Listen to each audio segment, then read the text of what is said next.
கரம் கொண்டு மண் மீது சாய்த்தவள் ஓடி வருகிறார்.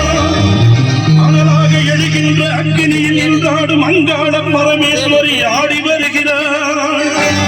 நாகமணி மண்டபத்தில் நல்லாட்சி செய்கின்ற நாகலிங்கம் தேவி அவள் ஓடி வருகிறார்.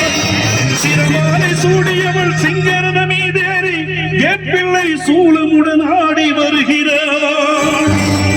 சக்தி வருகிறார், அன்னை சக்தி வருகிறார்.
Oh,